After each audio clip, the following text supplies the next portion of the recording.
এই মুহূর্তে যদি আমরা খেয়াল করে দেখি বাংলাদেশের পপুলেশনের ডায়নামিকটা যদি আমরা খেয়াল করে দেখি, তাহলে আমরা দেখব যে আমাদের প্রায় 40 মিলিয়ন, মানে 4, 4.5 কোটির মতন হচ্ছে ইয়াং মানুষ। আমাদের ইয়াং মানুষ, আমাদের সমাজে অনেকগুলো সমস্যা আস্তে আস্তে তৈরি হচ্ছে, সেটা ড্রাগ রিলেটেড হোক, বিভিন্ন রকম সমস্যা তৈরি হচ্ছে, এবং স্বাভাবিকভাবে এই সমস্যাগুলোর ভিতরে আমাদের ইয়াং জেনারেশন যারা মেম্বার তারা এটার মধ্যে ইনভলভ হয়ে যাচ্ছে। এখন কথা হচ্ছে যে কেন তারা হচ্ছে, কি কারণে তারা হচ্ছে? অনেকগুলো কারণ থাকতে পারে, আমরা হয়তো সব কারণ আলোচনা করলে মেইন বেসিক কয়েকটি কারণ যদি আমরা আলোচনা করি, ইয়াং জেনারেশনের মেম্বার যারা এরকমভাবে ডিরেলড হয়ে যাচ্ছে বা বিভিন্ন কিছুতে ইনভলভ হয়ে যাচ্ছে, একটি কারণ হচ্ছে যে স্বাভাবিক বয়স যখন কম থাকে, ইয়াং থাকে, তার যে এনার্জিটা থাকে, তার যেই শারীরিক এবং মানসিক যে এনার্জিটা থাকে, এটা তো কোথাও তাকে বার্ন করতে হবে।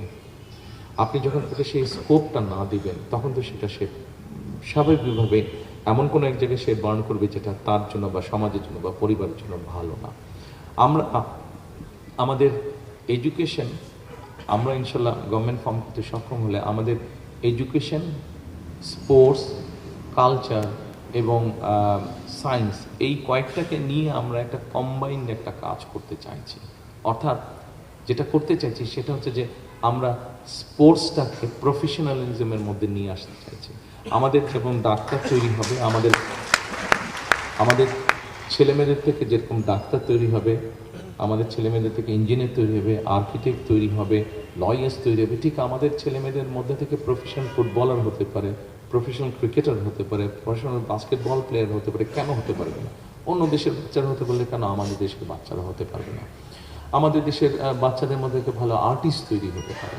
আমরা যেটা করতে চাইছি, এডুকেশন সিস্টেমটাকে আমরা একটু রিঅর্গানাইজ করতে চাইছি। কেমন সেটা সংক্ষেপে আপনাদের সামনে আমি তুলে ধরি।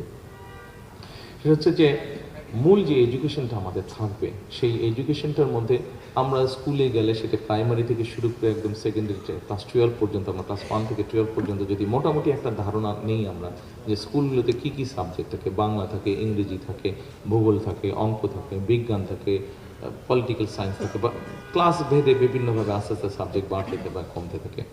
আমরা যেটা চিন্তা ভাবনা করছি যে আমরা বাচ্চাদেরকে, বাংলা তো আছে, বাংলার পাশে আমরা ইংরেজি ল্যাঙ্গুয়েজটার উপরে একটু জোর দিতে চাচ্ছি।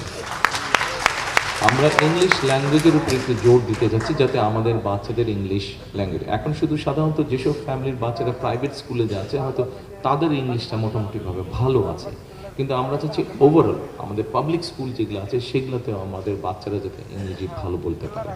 এবং সেকেন্ডারি লেভেলে যাওয়ার পরে আমরা একটা থার্ড ল্যাঙ্গুয়েজ ইন্ট্রোডিউস করতে চাচ্ছি, বাংলা, ইংরেজি এবং থার্ড একটা ল্যাঙ্গুয়েজ ইন্ট্রোডিউস করতে চাচ্ছি।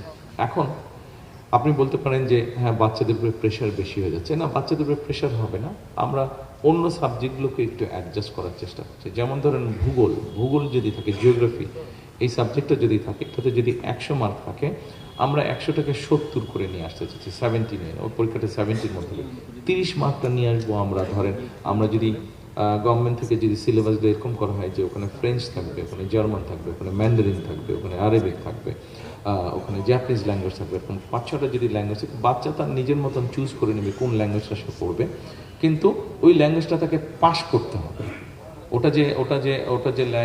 ওই সাবজেক্টটা কম্পালসারি হবে, ম্যান্ডেটরি হবে সাবজেক্টটা, কাজে ওখানে ওকে পাস করতে হবে। সো ও একটা এক্সট্রা ল্যাঙ্গুয়েজ শিখলো।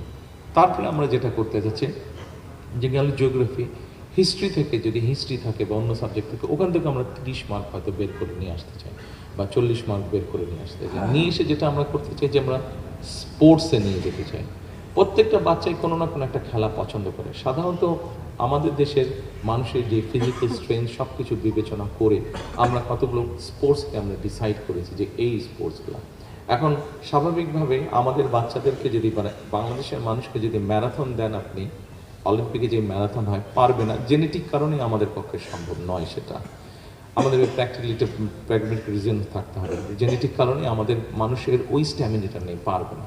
তাহলে যেটাতে পারবে আমরা সেরকম কতগুলো স্পোর্টস, অর্থাৎ ইন্টারন্যাশনালি যেগুলোতে কম্পিট করতে পারবে, আমরা অনেকগুলো বিষয়ে হাত দেবো না, কয়েকটি বিষয়ে হাত দেবো যেখানে আমরা সাকসেসফুল হতে পারবো। এরকম কতগুলো স্পোর্টসকে আমরা বাছাই করে নেব, স্পোর্টসকে বাছাই করে নিয়ে সেগুলো আমরা বাচ্চাদেরকে দেবো, এবং কম্পালসারি তাকে ওটা স্পোর্টসটা করতেই হবে তাকে।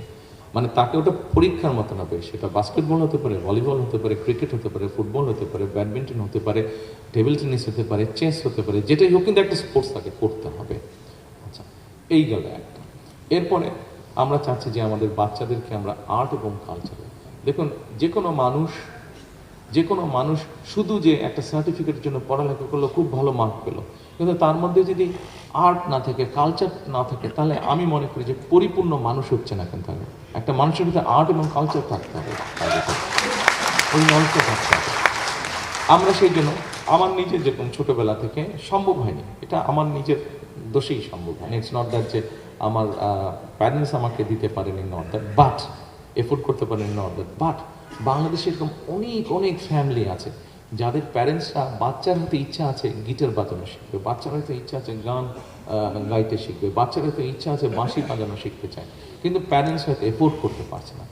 আমরা এই ব্যবস্থাটা গভর্নমেন্ট বা স্টেট থেকে আমরা করতে চাই। আমরা এরকম কতগুলো মিউজিক থাকবে, আর্ট থাকবে, ছবি আঁকতে ব্যবস্থা থাকবে, অর্থাৎ তাকে কোনো একটা করতে হবে, এবং এটাও হয়তো আরেকটা সাবজেক্ট থেকে মার্ক নিয়ে এসে এখানে আমরা দেবো।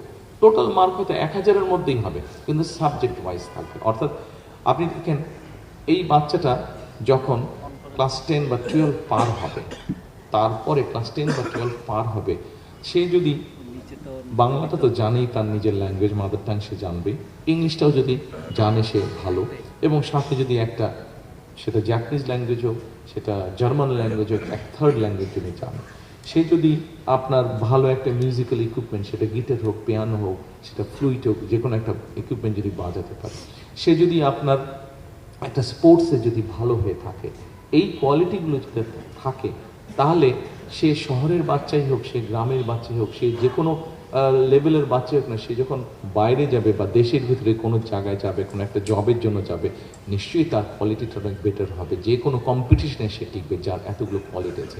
এটা আমার সেন্স বলে, আমার মনে হয় আপনারা খুব একটা ডিসএগ্রি করবেন না। আমরা এইভাবে এডুকেশন সিস্টেমটাকে তৈরি করতে চাইছি, এইভাবে সময় লাগবে, কিন্তু ইনশাল্লাহ আমরা করবো। আপনারা সহযোগিতা করলে ডেফিনেটলি পারবো।